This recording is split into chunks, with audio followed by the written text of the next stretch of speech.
to welcome you all here this evening. I guess we're into evening now. When Martin and Sandy came to see me about wanting to host us to host this event, I just thought it was such a great idea. And I mean, I know that most of you are familiar with this beautiful book, but I've said to Sandy that I think it makes more sense for her to be the moderator, or however you want to address it, in terms of those of you who are reading. But this is the kind of event we're really doing with local people and with things that are being produced by people that we know or are looking forward to knowing. So welcome all of you, and thank you for coming. And Sandy. Thanks, Fran. And thank you so much for hosting this event in this amazing bookstore. It's a treasure. Just a little bit about the collection. I lost a very dear friend to suicide in 2001, and his parents became my friends for about 20 years until they passed. And then one of their nieces became sort of the executor of the estate and gave me albums. Nobody wanted the family albums anymore, and it was very sad, of course, because here's the whole story of this family in photographs. And Ed and I were also at that point getting ready to move, and we were working hard to get rid of things that were hard to get rid of. So I kept one of Craig's albums, and it was on my mind to do something to honor him at some point. He was a Master of Social Work student at Western Connecticut State University, and there's a scholarship in his name that his parents funded. And it occurred to me that people should know who Craig was if they're the recipients of this, and I didn't quite know what to do, so I held on to these things. And then a dear friend of mine lost her son to suicide the day after Thanksgiving last year. And in December, this idea of lost love, those words that you can't say or didn't get to say, or they come to you later after you've lost somebody you care about, as an idea for a collection crossed my mind.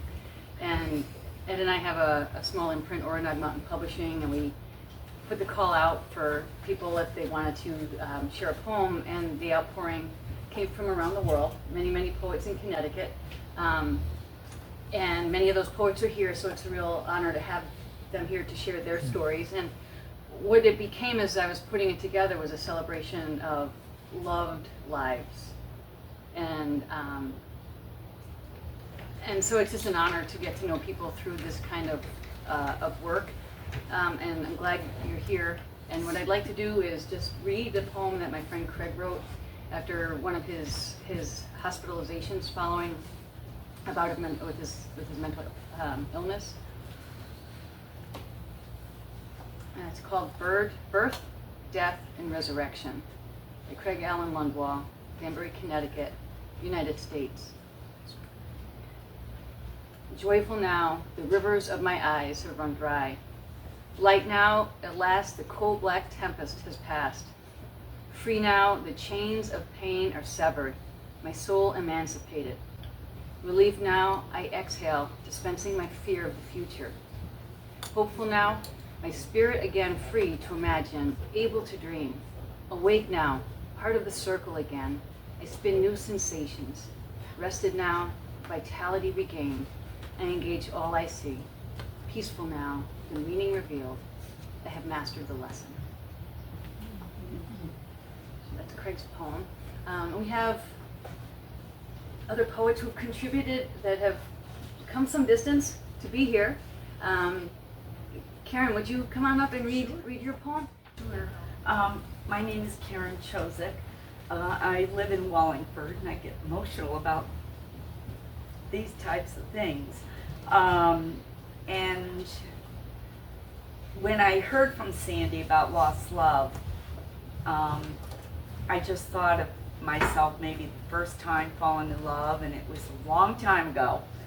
And I started thinking about an incident, and it meant a lot to me.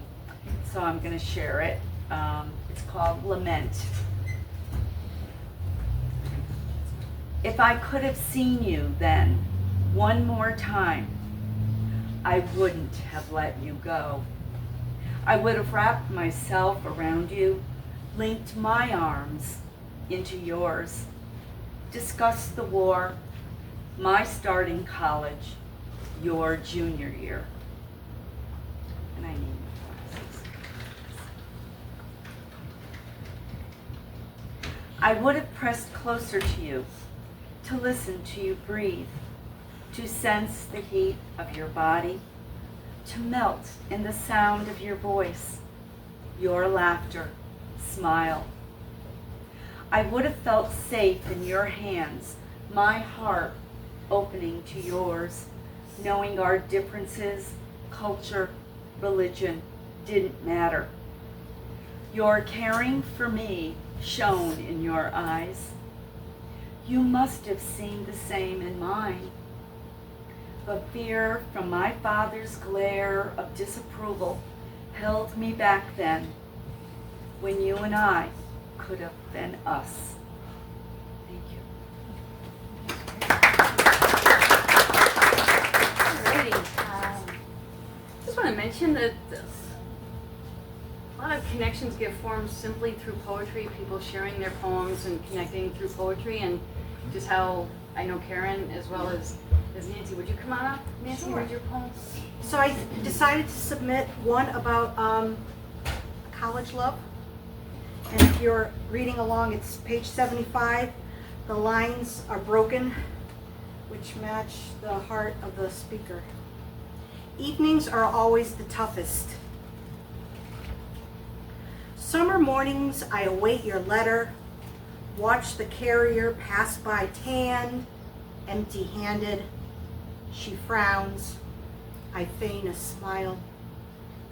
Inside my room, I sink my head on my pillow, wait for tears over the bonds you broke.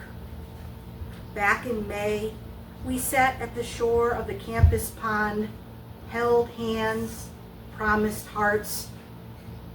Now, evenings alone, I ponder on my porch what was supposed to be. The crickets chirp, the fireflies flicker, 1, 2, 3. I retire into the night. Darkness cradles me. My heart aches as I poke and prod the ashes of your words.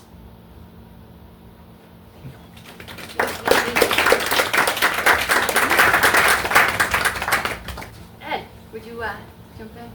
You need this guy. My poem is called Never Got Old, and the lost love for me in this book is really being out on the street with my dad playing the pickup game, which we did almost every night when I was a kid.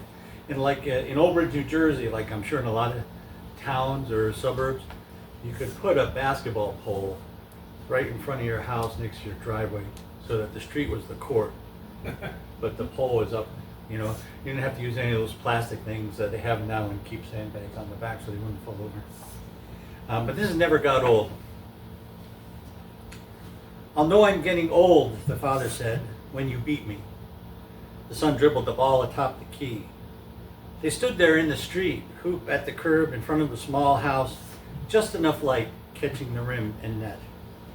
Barely 20 years apart, they played often, after dinner nights, after chores on weekends. The games were all. "Okay, old man," the son thought, juking left, then taking a hard step right. The father's hand shot out to steal the ball. 7 straight makes later, and game once more. Beating the dad, turns out, required much more work. The dude had game. He had earned a free ride to college in the 60s, but in one final high school quarter, that dream ended. Scholarships vanished when cartilage tore. Recovery as unclear as a cancer fight he'd be in his 50s. The son graduated high school and college, married, and the street games became some casual, easy shoot-arounds. Father died, and his son, in the casket, put a ball for next time. Never beat you, Pop, and you never got old. Thank you. Hi folks, I'm Sam Gluck. I'm from the Bury of the Wood. I'm a poet now. You can read this excerpt from Lost Love in Muse, and I wouldn't be here without my beautiful daughter who brought me to this area 3 summers ago, and for Sandy and Ed. And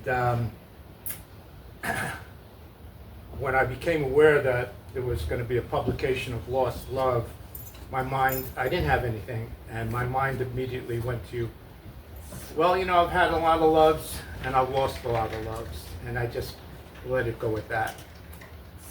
Then an event occurred about sometime in early this year that had such a profound effect on my psyche.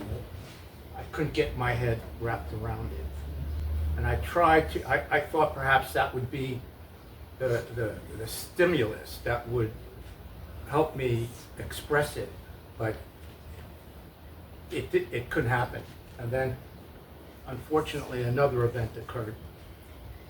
And usually I look forward to these readings, and I'm happy about it, but I can't say that I feel this way.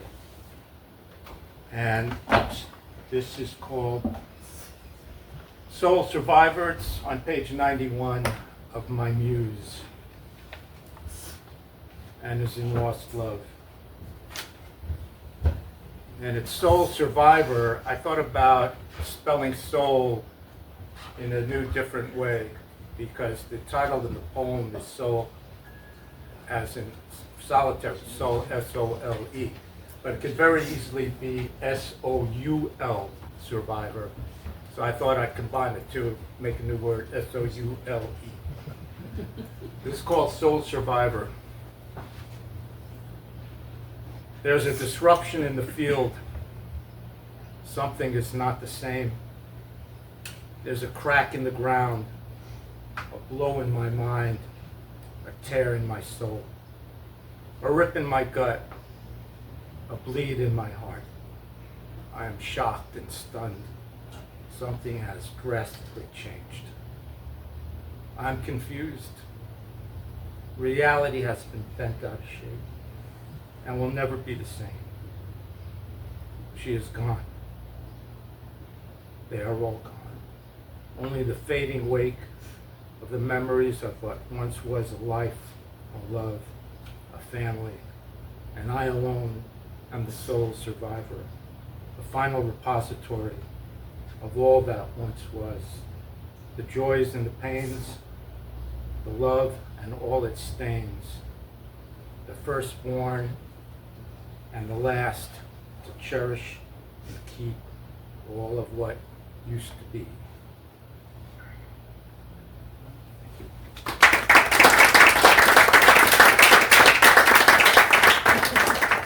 Everybody who's read are people who we've gotten to know through poetry. The next reader is somebody I have gotten to know over the past bunch of years, because we worked together in what is now Region 20. And Martin, you sure can't fill a room. So why don't you go ahead, read your excerpt, and then if you had a couple others. Oh, immediately after, sure. Yeah, and then if any of the contributors wanted to had a follow-up poem, go ahead. Okay, my name is Martin Giroux, and one of the reasons my poem is in here is because we lost my son Stefan 2 years ago, this August 1st. The poem itself I wrote in 2013. Did I specifically have him in mind? I don't know.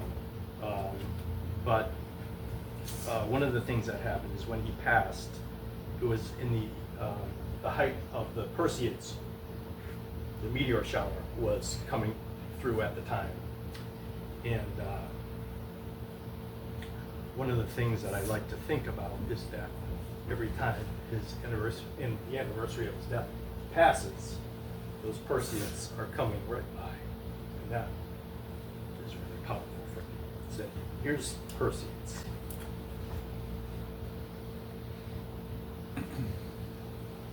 Excuse me. So I dedicated my life to the study of the Perseids. Each night, my face amid stars, reflecting back at me in black pools of cool water. I rubbed my squinting eyes to find that in the multitude, in the solitude, in the division, we become not many at all, but one.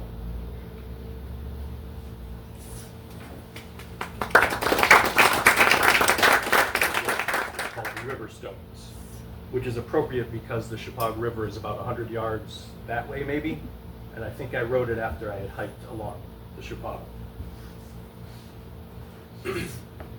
I curled up tight upon river stones, from naked chin to ankle bones. I breathed a prayer against the black, crawled over on my back to train my eyes on stars above and fireflies in search of love. From riverbank, I heard their song, my ancestors all night long, pass from me to my daughter, the sleeping sound of running water. Sassafras. She wore a dialect of South Sassafras mellifluous to the ear, excepting when she choked on scones. Dry as bones, she said, and washed them down with beer.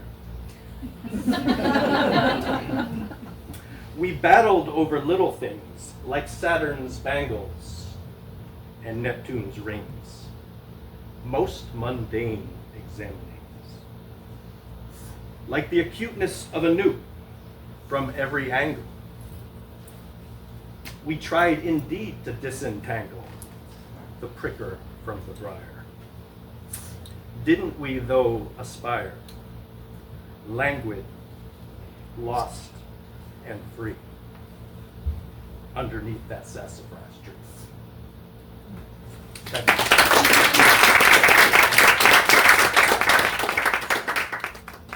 And this is called Ode to Love.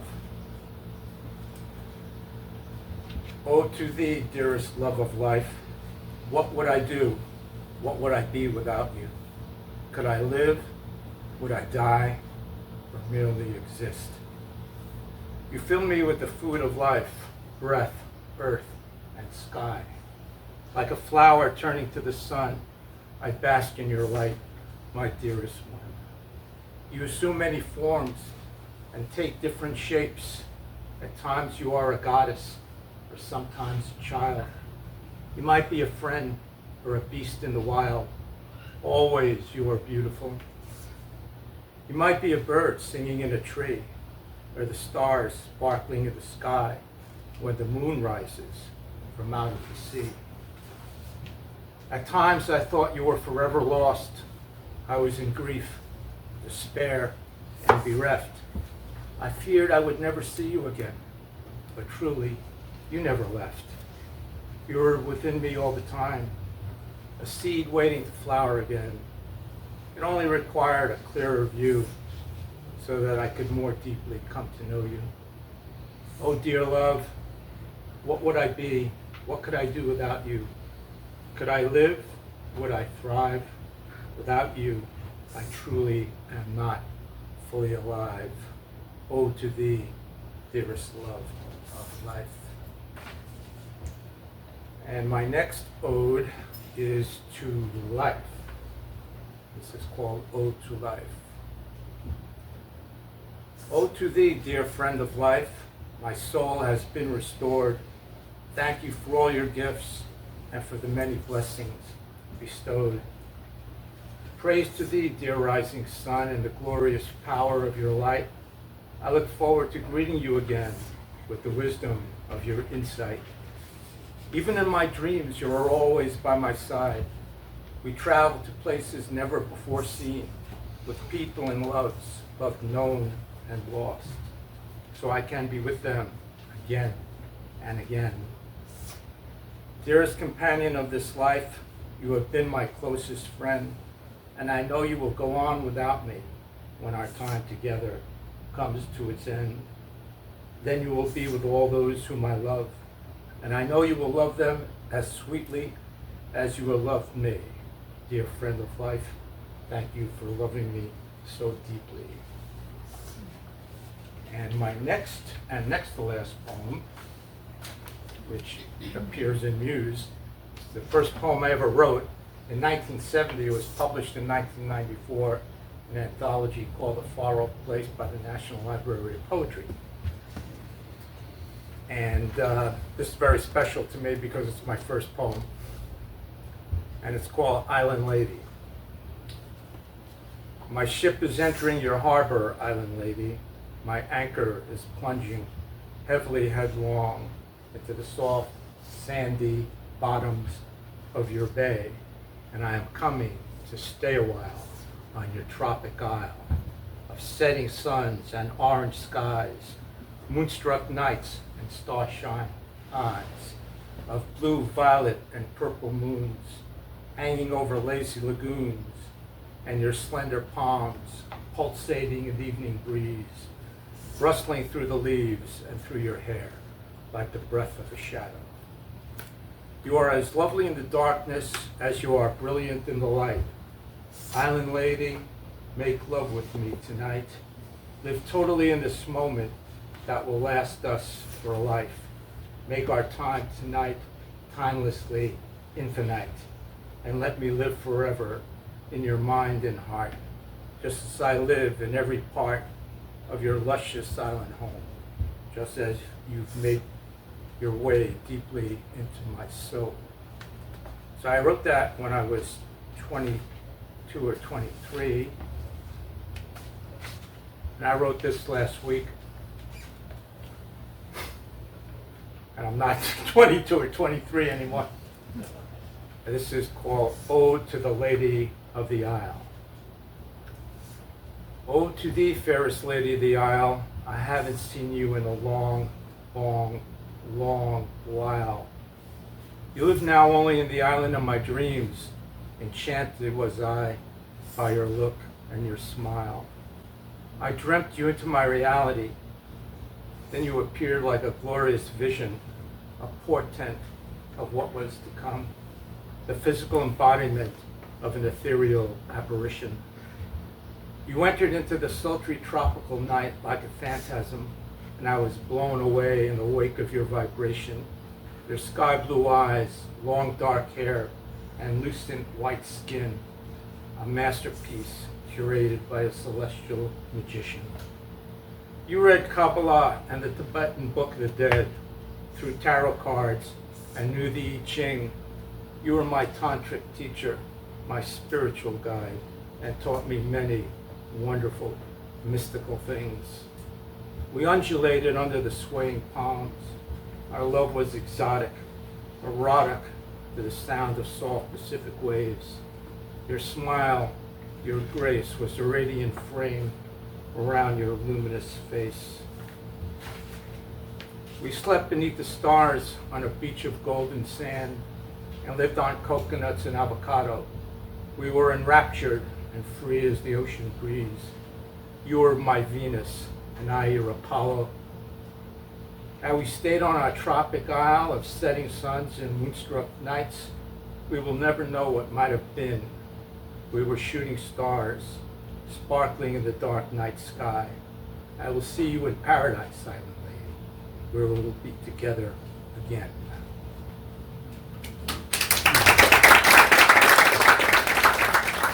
So I want to share two real quick, and one is Never Again by Jackie Chow, and she's from California. I go to where I last saw you, where plum blossoms painted the road white, to see you again. But the ground is swept clean by leaf blowers, and it is only me on the gray concrete. I go to where I once saw you, where the crescent moon hung like a metal hook, to see you again.